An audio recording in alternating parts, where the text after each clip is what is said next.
do you want to tell us a little about your students and what brought you all the way to nationals? Sure. The two students are Ryan Tillman and Kamar Taylor. They're both third grade students at Shoop Academy. They're both in my classroom. They both won first place for the Chicago Invention Convention for their project Swifty Sweeper.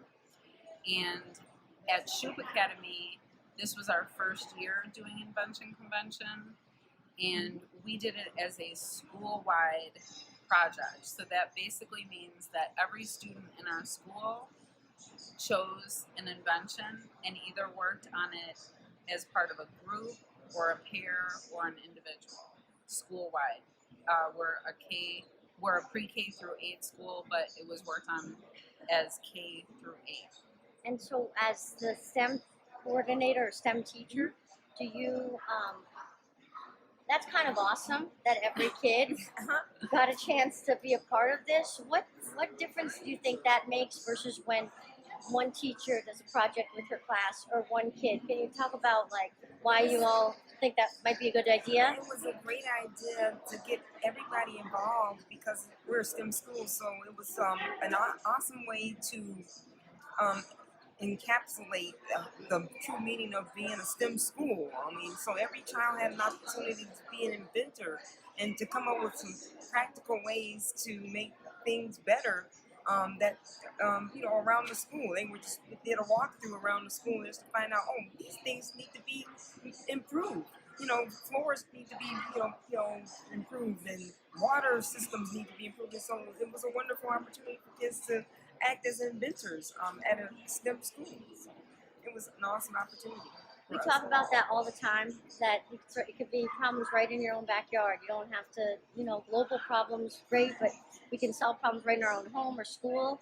Did the kids, did you have a challenging time communicating that? Or did they want to do like loftier, bigger things, or did they? Absolutely. We had some kids with some really grand ideas, and we did have that challenge, and we had to, let them realize that we have certain resources and materials and supplies that we need to work with, and but they had some really lofty, grand ideas. Some of the students at the school, but for the most part, most students focused on making practical things better for life. In the schools and in our society. The thing that was unique about Shoop was we did the projects at school. The students did not create their projects at home. All of the projects were created in school with materials that the students brought in from home. So as we toured here, some of the projects perhaps looked like they may have been made at home, or I was going to say made at home, but all of our projects for our school very state of the art. were very simple, and the parents were on board because we didn't ask the parents, because we are a low-income school, we didn't ask the parents to bring in supplies that cost a lot of money. We just asked for basic, simple things. And since majority of the students worked in small groups, the items obviously didn't cost a lot. And the ideas were all ideas that the kids were excited about. So we had no problems getting the items into our school.